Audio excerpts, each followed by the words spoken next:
sumasalangit ka, sambahin ang ngalan mo, mapasa amin ang kaharian mo, sundin ang loob mo dito sa lupa, para na sa langit. Bigyan mo kami ngayon ng aming kakainin sa araw-araw, at patawarin mo ang aming mga sala, para ng pagpapatawad namin sa mga nagkakasala sa amin. At huwag mo kami ipahintulot sa tukso, at iadya mo kami sa lahat ng masama. Amen. Espiritu Santo. Amen. So, magandang araw ulit mga bata. Magandang araw po, Pilipini. Nakikita ko medyo matumlay kayo ngayon. So, handa na ba kayo para sa ating pampasigla? Opo. So, ang ating pampasigla ngayon ay tatlong bebe.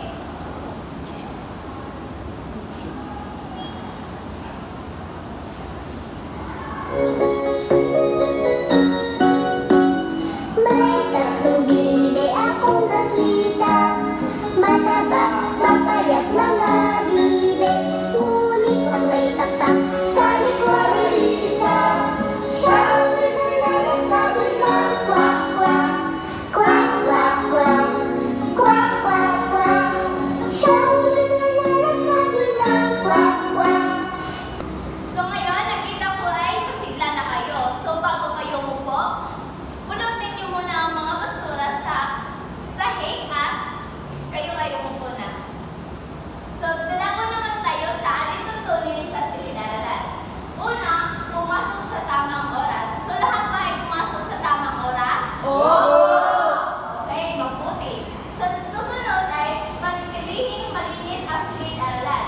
So, malinis ba ang ating aralan, class? Opo.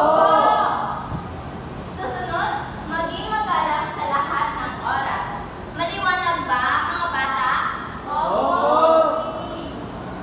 At ang panghuli, gawin ang takdang aralin.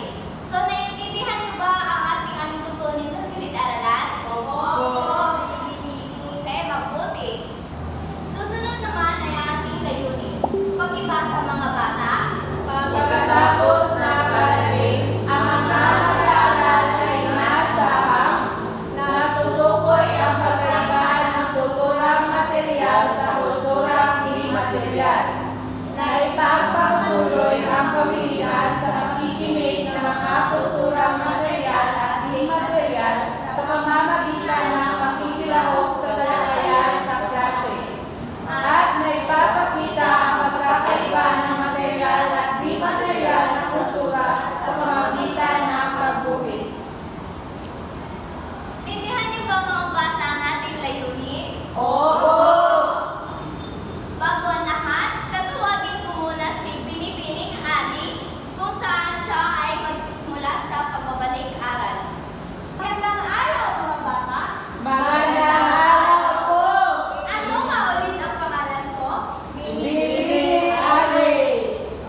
Salamat! At ngayon naman ay magsisimula tayo sa ating pagbabalik aral. Naaalala niyo ba kung ano ang huli nating itinalakay? Opo! Maaari niyo bang sabihin kung ano yun? Mga paraan ng Espanyol sa pagsailalim sa lipunang Pilipino. Tama! Salamat, mga bata! At ngayon naman ay meron tayong bago mga matututunan. Pero bago ang lahat ng iyan, magsisimula muna tayo sa paggagaya. Ngayon, may tatlong larawan akong ipapakita sa inyo. Tapos, kailangan niyong sabihin o tukuyin kung ano ang mga larawan na ito. Maliwanag ba, mga bata? Opo! Okay.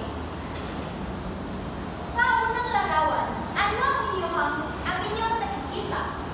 Pagmamayo. Pag-iulit? Ano ang nakikita? Ang bata po ay nagmamano sa maganda. Tama ba? Opo! Okay. Tama. Mabuti at magaling. Susunod naman. Ngayon, sa pangalawang larawan, ano nga ba ang ginagawa ng mga lalaki? Magtutulungan po! At ano ang tawag natin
Tama?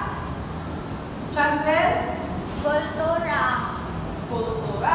So ngayon mga bata, ang ating tatalakayin ngayon ay tungkol sa material at immaterial na kultura.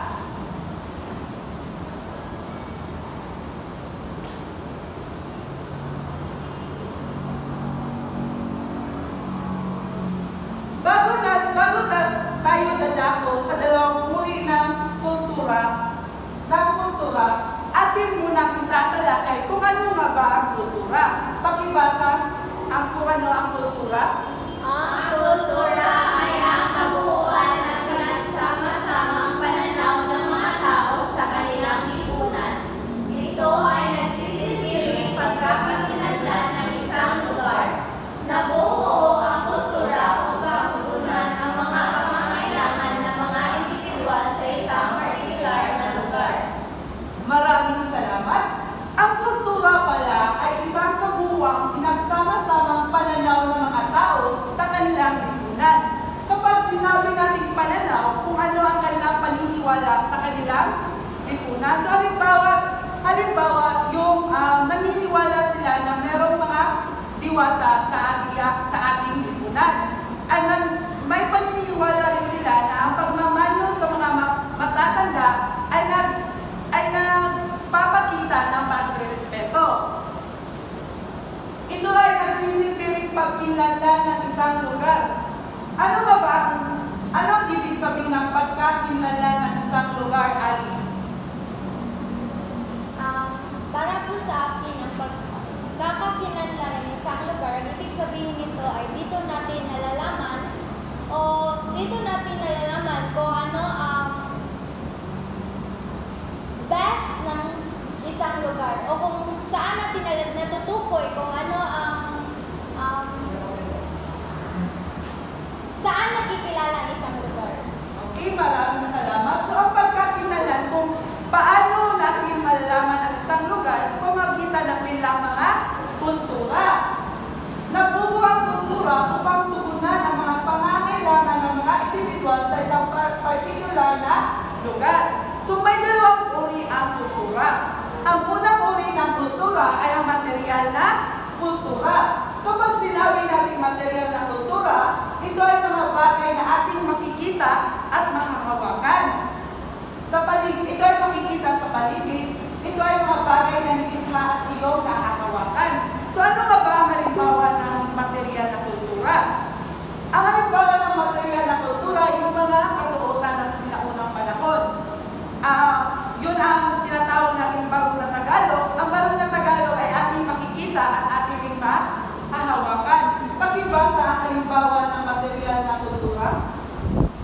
Halimbawa nito ay mga gusali o arkitektura, mga likhang sining, mga kasuotan, kagamitan at iba pa. Ano nga ba ang ibig sabihin ng gusali? Ang gusali, yun yung mga ginawa ng mga tao, yung mga katulad ng mga bahay o yung mga bato na ginawa ng sinaunang tao na kanilang tirahan. So tinatawag din natin yung gusali. So mga likhang sining. So ano nga ba yung mga likhang sining, Rhoda? Kapag sinabi natin likhang sining, ano kaya yun? Mga painting teacher. Okay, tama. Maraming salamat. Magaling. So ang mga likhang sining, yung mga painting, yung mga ginawa ng mga ating sinaunang ninuno. Di ba ang painting ay ating makahawakan at ating makikita? Opo. Okay.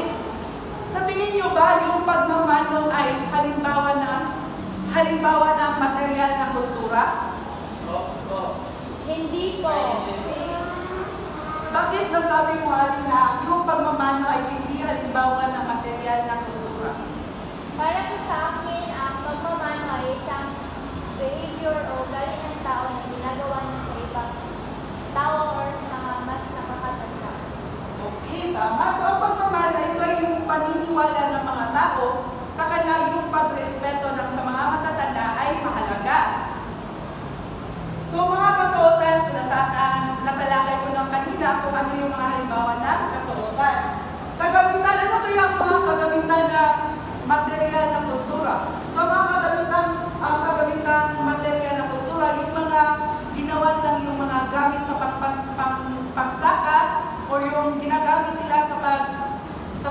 iba't ng mga pagkain, yung mga banga or yung mga sunda.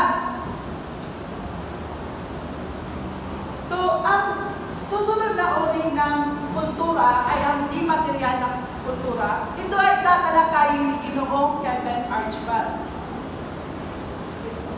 Magandang araw mga bata! Magandang araw po, Ginoong Kevin. Naiintindihan niyo ba yung material na kultura? Opo. Magaling! Ngayon, dumako na tayo sa di material na kultura. Pakibasa. Bagay na hindi nahawakan, ngunit maaaring maramdaman o iyong maobserbahan sa iyong paligid.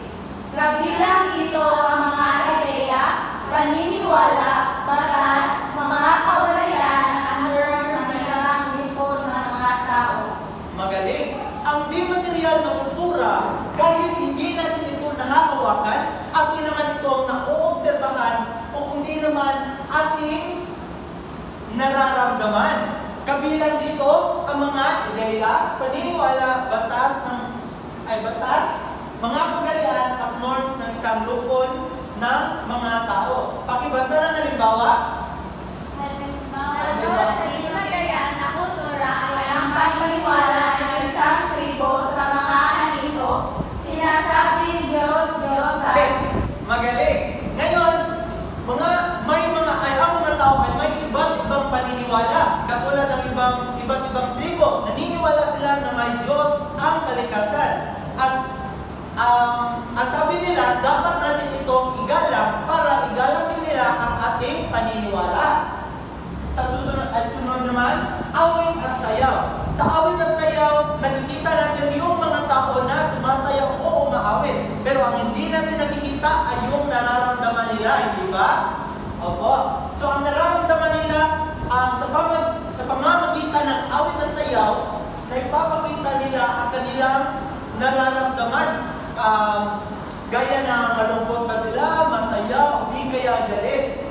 Sunod naman, yung sining at panitikan. May mga grupo ng mga tao na gumagawa ng mga tula o di kaya mga kwento. At sa pamamagitan nito, sila yung gumagabay ng mga estudyante kung paano tatuhin ang ating kultura.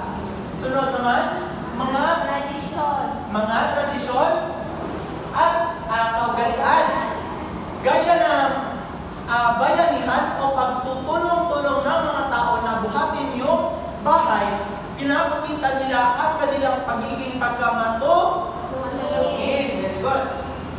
Susunod naman, paniniwala sa loobin, edukasyon, pagpapahalaga at iba pa. Nandito tayo sa paaralan natin upang tayo ay mag-aral at magbigay inspirasyon sa kabataan. At dito tayo sa paaralan upang bigyang halaga ang ating pag-aaral at masuportahan natin ang ating sarili sa kinabukasan. Naintindihan mo ba yung material at di material na kultura? Opo. Ngayon, tumako na tayo sa paglalahad at ilalahad ito ni Binibining Roda. Magandang hapon ulit, mga bata. Magandang hapon po, Binibining. Ngayon, naintindihan niyo ba kung ano ang kultura at ang dalawang uri nito? Oo. Ngayon, balikan muli natin ang ating aralin. Ano nga ba ang kultura? Ang kultura po ay ang kabuuan ng nagsama-samang pananaw ng mga tao sa kanilang lipunan.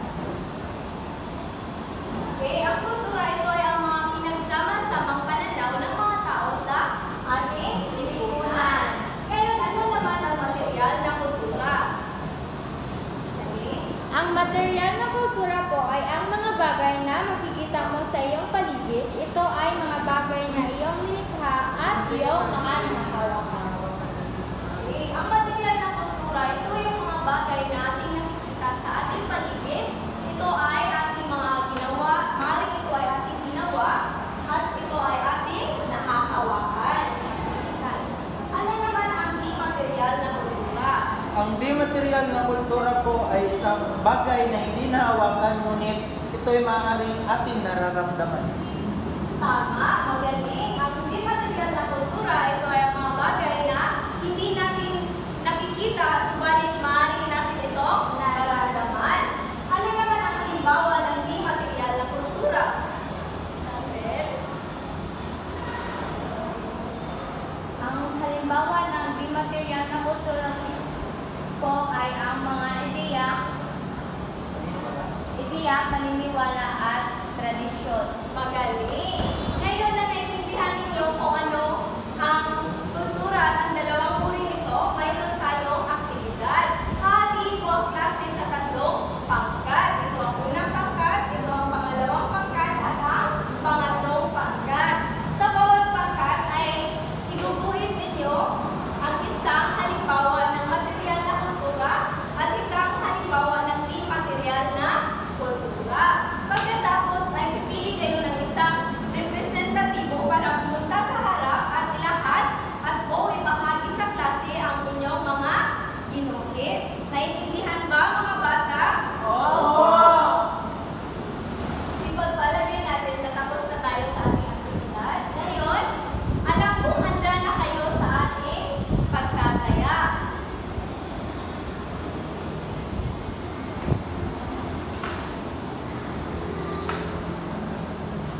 Basahin ang direksyon.